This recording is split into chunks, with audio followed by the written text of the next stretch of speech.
So 2035, in a worst case scenario, give me a headline of what you think could happen. Universities stop PhD and master's degrees in psychology and psychiatry. Not necessary anymore. AI bots. It's about understanding, is this person thinking about suicide? And when you have the conversation with the person, you have to gauge at which stage of the conversation they are. AI didn't tell you to leave your partner, but it started planting these seeds to make you feel like, no, but this is a reasonable response to what I want to do. Freedom of speech. There are limitations to freedom of speech, as we know. If it's a machine doing it, I'm very worried. Today, we're discussing the weirdest love triangle of our generation. You, your therapist, and ChatGPT. So, Mark, last week at around 2 a.m., I was having a conversation with ChatGPT about something I wouldn't even tell my wife. I will say I felt very safe. Maybe a little guilty, but very safe. And I kind of wanted to hear from you. Why do you think that is? I think first off, it's that sense of anonymity, or the safety that anonymity gives us, or allows us to feel. I'm speaking to someone, because it's a sense that it's a someone, even though it might be an AI sort of generated individual. But I'm speaking to someone who is going to keep my secret, who's going to not divulge what I'm saying to them. And depending on what we're talking about, there's a certain sense of fear that I have about me being exposed, sense that, if this comes out, someone's going to judge me, think about me differently, see me in some kind of a negative light. So it's that anonymity which makes it feel safe and comfortable in some sense, yeah.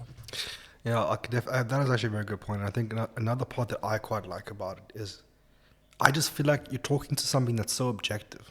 I mean, I know when you go to someone who is a professional, you can't help but think that, man, this person is human. Surely on some level there must be some judgment, And here you're talking to some AI that I just clear the message and that's done. I'll never have to worry about it again. And it gave me an objective response. Now we're going to get into whether it was good or bad or not, but I feel like I just found value in that.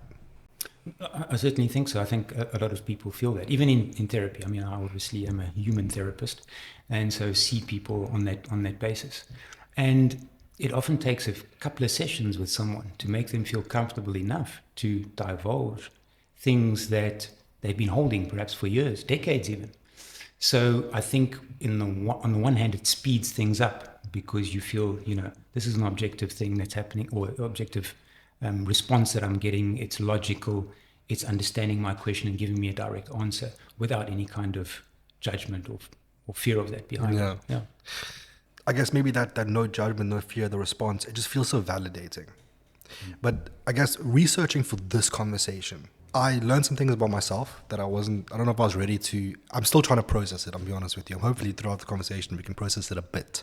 The idea of being soothed versus being seen is a main theme here. When I was running through these issues and trying to come down to maybe how do I deal with this? How do I learn from this? Maybe where's my, the therapy that I'm asking about? When it validates my echo chamber, is it just soothing me? Is it just trying to calm me down, calm my state down? And therefore I feel like, I've progressed, but actually I haven't. You know what I mean? Is one of those you just wrap a plaster on the problem. How do you think about that? Look, it's interesting because therapy is a combination of all of those things.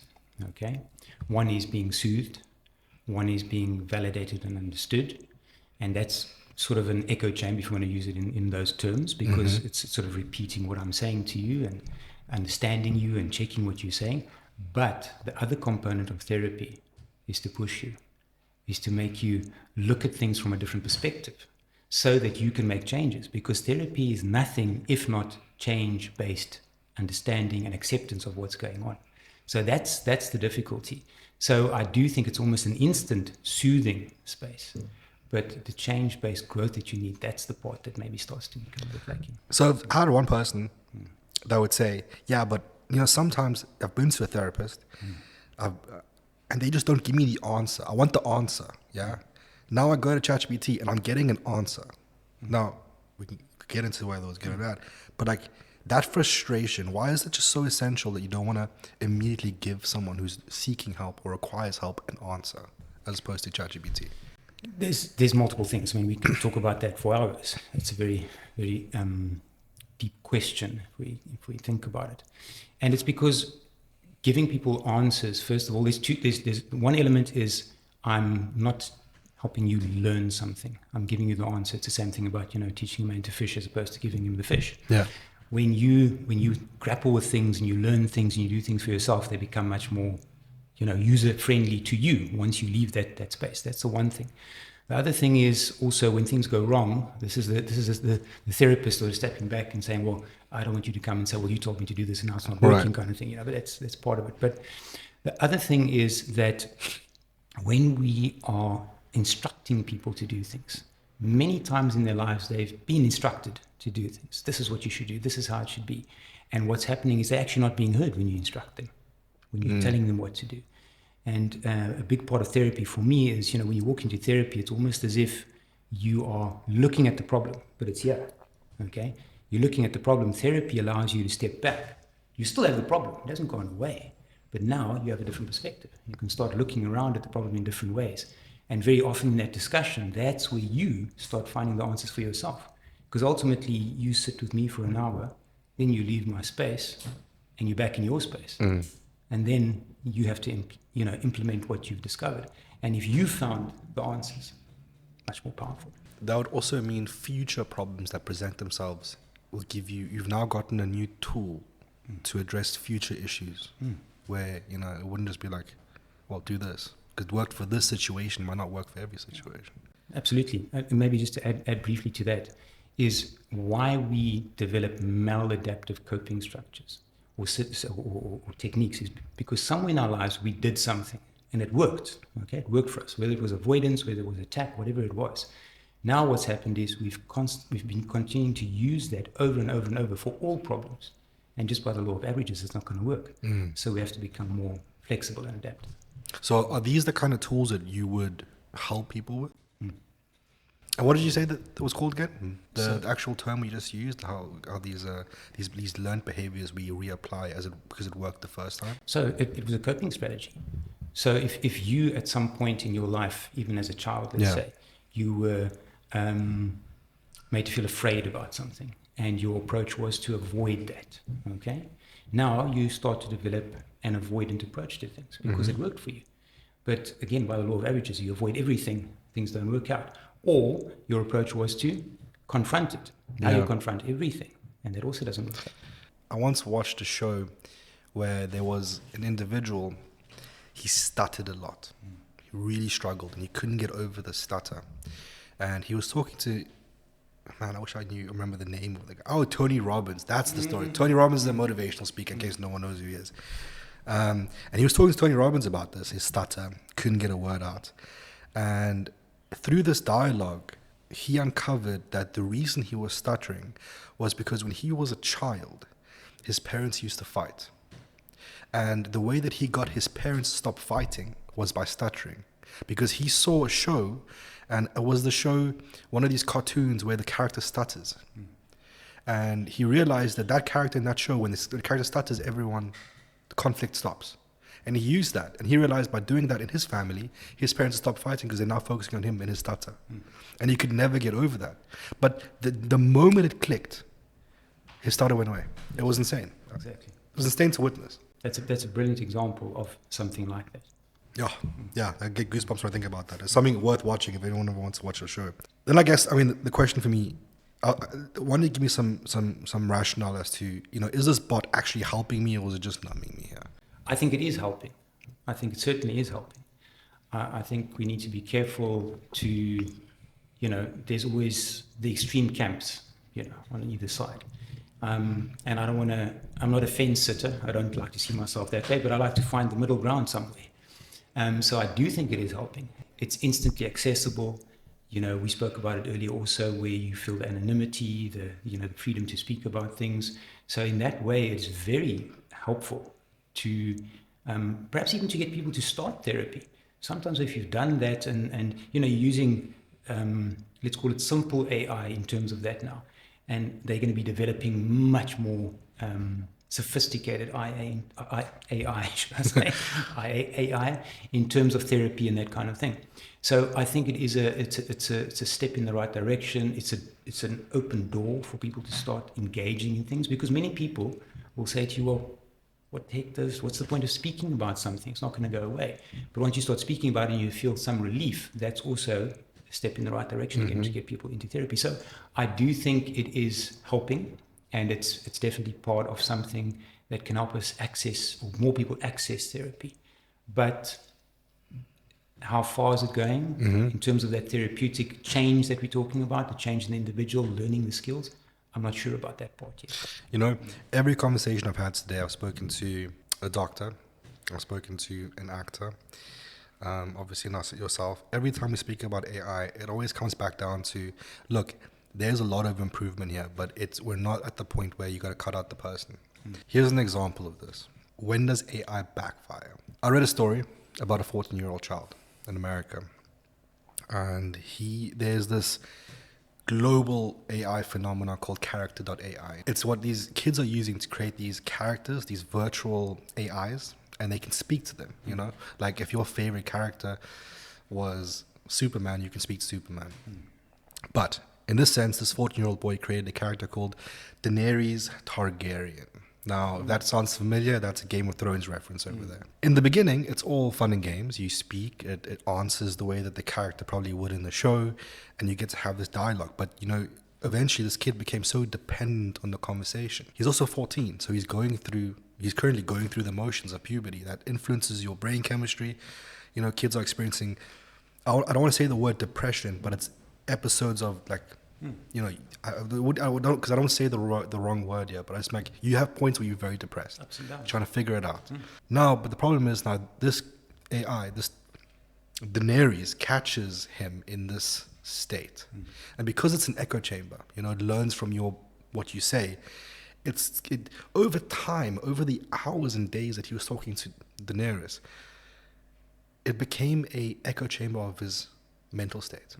Of his depression. Exactly. And it got to the point, and this is the most insane part, it got to the point where Daenerys asked him, has he come up with a plan yet to kill himself? And you think that there's a fail-safe for something like this in the AI, but there wasn't. And I don't even know if it is yet. That's the question. He said, no, it's not. He's not there yet. He's worried about the pain. And Daenerys answers him, well, that's not a reason not to do it. And that boy committed suicide. Yeah. And I just thought, I didn't know what to make of that information. I mean, I've been using AI, I've been recommending it to people, I've been telling them, you know, tell them your stories, your issues. But I never thought about from a child in the consequence of, what if it starts planting seeds and the whatever blooms from that can be so catastrophic? And like, how would you make sense of that conversation, and what could have caused something like that? I'm going to say it's lack of the human element. Because if I think about myself in that position, and I work with adolescents, that's part of my day job, as I call it. I work with adolescents, and we often have these conversations. And very often, when they come and have the conversation with me, they have not spoken to anyone about it yet, because it's kept in the dark. I always say it's like the mushroom factory. You know, keep it in the dark, feed it SH1T, and it grows, because it sits there in your head, and you grow and you grow and grow. When you start speaking about it, it becomes less powerful. But that conversation is a very nuanced conversation.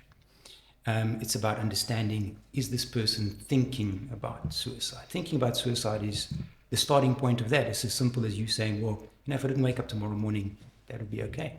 Technically, that's the beginning of suicidal ideation, you're thinking about it. And then it progresses through many different stages.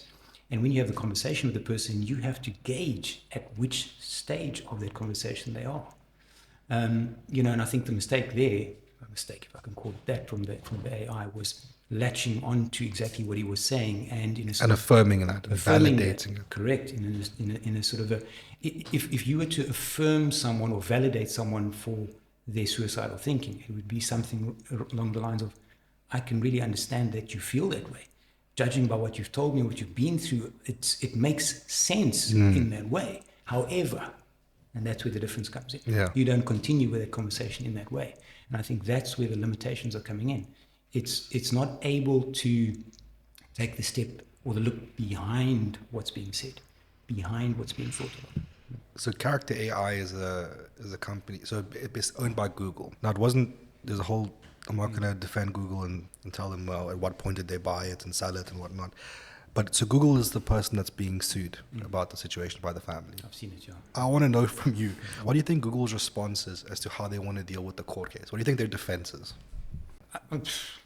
You know, first of all, I'm not a lawyer, so I don't know what to say. I think the difficulty they're going to have here, Yeah. or the defense would be, you know, it was never intended to go this far. It was never intended to be something that was going to prevent suicide, as it were. But I think their problem is they didn't play it forward far enough. They didn't think it through far enough. You know, they kind of paused the movie on, oh, this sounds great, and didn't play through towards this is going to get viral. Let's let it go and see what happens. That's it. Well, I'm going to tell you what their defense is, and then we can say how we feel about that. They said it's free speech. Yeah. So, because what you said feels like a very valid way to talk about it. Hey, I take accountability, but you know, this is not how we intended it to be used. Instead, they're like, no, but it's free speech. And think about, how can a language model that just pulls words together in a string, how can they use that as an argument for free speech, right? Now, this is an extreme case. I think about Charles Manson. Now, from my understanding, he did not kill anyone, and his ideology, the seeds that he planted within his community was what drove people to kill people, okay? And yet he was the one that wasn't held accountable. Well, it's his seeds that he was planting, even if he didn't do the act. Now tell me, how is that different from here where the seeds are being planted? I don't see the difference. I don't see the difference either. Otherwise Charles Manson would have been like, oh, free speech. No. I can say what I want. When you think of, you know, genocide, you think of Hitler. He didn't, as far as I know, physically kill anybody, but he spawned a massive killing machine. Yeah. You know, so freedom of speech, there are limitations to freedom of speech, as we know. I agree. And if it's a machine doing it, I'm very worried. Well, I mean, that's the question. I would love to see where this court case goes, because it's not the only one. We have many stories where things like this is happening. There definitely needs to be some stronger regulation, and the answer can't be but it's free speech. No, that's not it. What advice would you give parents in this situation? Because I mean, I didn't even know that you had something like this even going on, you know, until it happens to someone eventually. Now, parents listening in would be like, oh, hold on, are my kids using character AI? They probably are. Are they talking to AI? A survey was done. 70% of kids nowadays are talking to AI all the time. 100%. So what are parents supposed to be doing in this situation? My advice often to parents, I just said I wasn't going to give people advice really, but my advice to parents is to be aware of what's going on around you with your children, to spend time with your children. You know, it sounds like such a broad, it is a broad statement, but it's about being aware about what's going on with them, spending time with them, listening to them. You know, what I often find is, as parents, we're afraid to acknowledge what our kids are saying. So your kid will come to you with this story, telling you what they think is going to work and what's best for you or for them. And what we do as adults, because we've got the experience, we'll shut them down and say, no, that's a stupid idea. And the point about it is to hear them out, listen to what they're saying. Because when you start developing or cultivating that culture of validation, understanding, and listening to them, they are going to more than likely bring those things to you that they feel they can't, that they take into AI. So it's literally about cultivating conversations about simple things, not about these deep things or these difficult things. When you cultivate that, you open up the door for them to bring it to you. And you find that they're going to be sharing things with you rather than going to some nameless word. Yeah, which then can cause something like this. Now, I know I read this and I thought, you know, people are going to listen to that like, yeah, but those are kids. Kids can't discern what's good or bad, or they don't have the, you know, they aren't rational, or whatever news you can come up with as to why this could only happen to children, not happen to adults. But I wanna probe people. Think about this for a second. You know, if you're in a relationship, you currently feel a little bit unappreciated. I mean, everyone's been in a relationship. They know what that feeling is like. You don't feel like the other partner is seeing you for what you're doing, what you're bringing. Now, what do you do? Where do you go? Okay, well, let me ask ChatGPT. What does it do? It validates how you feel. Yeah, you're right. You deserve to be treated better. You should see the work that you put in. You should see the work that you do in the house. And you have every right to feel angry. And suddenly, your first impulse of feeling unappreciated starts to culminate and fester in something a lot more. And before you know it, you leave the relationship. Maybe it's a divorce, maybe it's a new relationship, but you leave. And what you should have done was go to couples counselor, and actually work through the problems. So this is a very simple example of how things like this can manifest. And AI didn't tell you to leave your partner. At no point did it say that. But it started planting these seeds to make you feel like, no, but this is a reasonable response to what I want to do. And that's the problem. And it's so easy. It's like a glove. Putting on a glove onto your hand. It feels like a glove. It's you don't even know. It's just happening. So for adults, for our sake, we have common sense. That's probably the one thing the human race doesn't have. But what advice do you give to adults and how they should go about using these prompts and AI rationally if they are going to engage in AI therapy? Again, I would go to the fact that it's accessible, it's easy, it's quick. You can access it any time. But you have to remember that it is essentially one-dimensional, actually. You are not getting those nuances, which yes, you are afraid people are going to think about you in a different way because of their experiences, but the nuances of human experience is what you need. And about bringing that, let me take a little bit of a segue from that. It's like many therapists, when they trained, they said, okay, don't reveal anything personal. Okay, now that's helpful. You don't want to be in therapy with somebody and now suddenly your therapist starts crying and tells you their whole life story. It's not going to work. However, it is important to be able to connect with people on the level where you say, but, I can understand why you feel this way, not because I feel the same as you, but I also lost my father. I also did this, or also experienced that. It gives you that human connection. Like, this is somebody I'm speaking to who understands me. Mm-hmm. AI understands you from a logical point of view, but it doesn't understand you on an emotional, human connected point. And I think that's a very important element that we need to understand about therapy and how AI. So when you're an adult also working with this, it's important for you to recognize you're going to get answers, okay? But are you being understood? Are you fully being understood? And that's a very broad concept, being understood. But are you being understood on a human level, okay? Maybe I'm jumping a bit further now. No, yeah. Futurama. I don't know if you've ever watched I have, Futurama. absolutely. Yeah. I've got all the, now in Futurama, they have on the streets suicide booths. Okay, so how far is AI going to go with us? If the logical answer is if you can't take anything anymore, you pay your dollars, you climb the suicide booth and you're gone. And I think that's also another thing we need to look at, is that we have to have something that's going to carry us beyond the point that we're sitting at. And AI is answering our questions right where we are. And we sort of touched on it, I think, a little bit earlier, is what is beyond that? Mm-hmm. What is the vision that I can get and develop of my future, my life beyond how it feels now? And that, I think, AI is going to struggle with, or does struggle with. That's interesting. That's a super interesting question. So I think overall, a huge common theme here that I'm hearing is, guys, this is try it out, as in use it as maybe an introduction, as a gateway, and then by feeling what it brings, use that to then take it to the next step. So, okay, I like how you use Futurama, because Futurama is in the future. If you had 2035, I want 2035 predictions. AI therapy continues as is, maybe gets better, whatever it is. In a worst case scenario, give me a headline of what you think could happen. That's an interesting one. I haven't thought about that headline. Universities stop PhD and master's degrees in psychology and psychiatry, not necessary anymore. AI bots. Okay.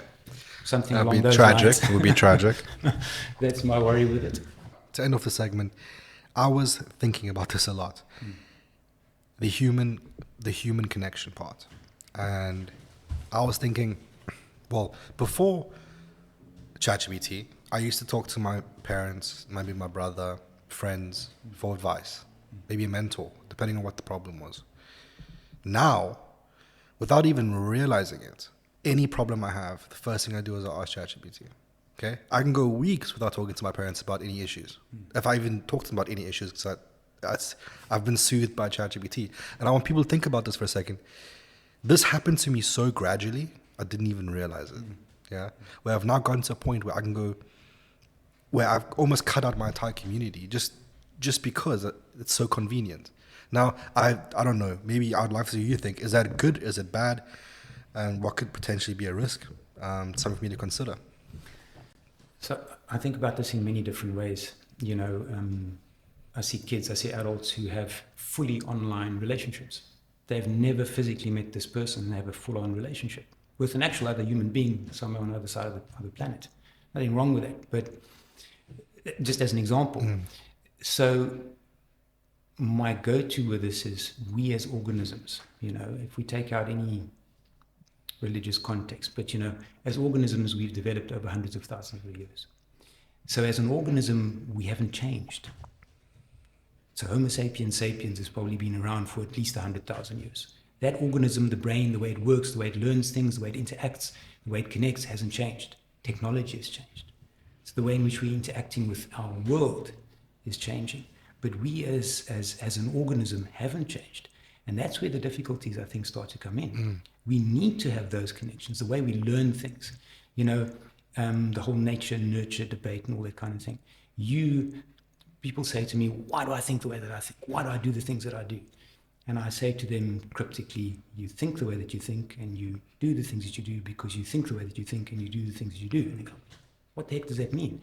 And it's because of all that learning that we have within our environment, negative and positive experiences. It's everything that shapes our neural pathways.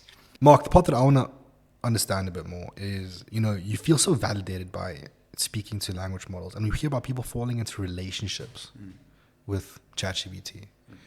I understand, why do I feel such a personal connection when I speak to ChatGPT? And explain to me how relationships can even form from something like that. The simple answer is language. So language is one of our, obviously, the way we communicate in many different ways. So there's a spoken language, there's written, there's poetry, there's books, there's stories, there's movies, in which language and dialogue carries the whole theme. So we as human beings, one of our ways of connecting with the other, with any other person, any other human being, is language. So we are primed to connect with people on what they say to us, sometimes the tone of their voice, those kinds of things, but essentially language. So the words we're using with each other, how we speak to each other.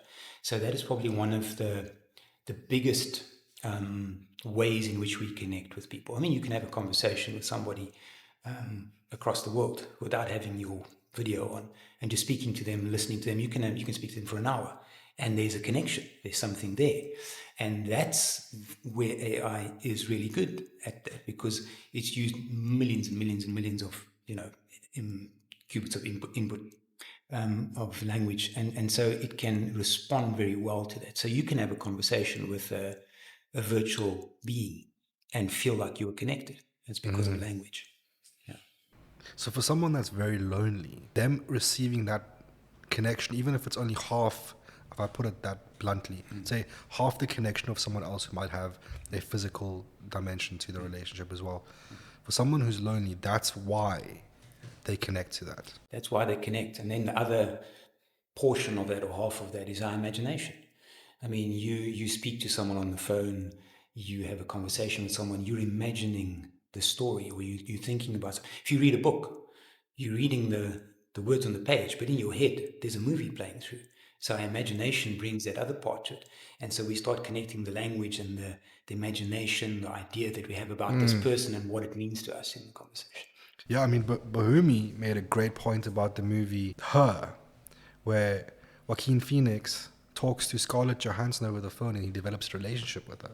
And like, if you've watched that movie, you cannot tell me that there is zero connection that you have with Scarlett Johansson when she's speaking to him. You feel like it's just an AI, it's ones and zeros. That's not the case. Yeah. So from that lens, I can understand how these things happen. So for those that are watching in this moment, I want you to consider this for a second. The last time you had a problem, who did you go to? ChatGPT or to someone that you care about? Have a think and leave the comment in the comment box. But to summarize this conversation, I'd like to know from you, what is your big key takeaway for people regarding AI and AI therapy?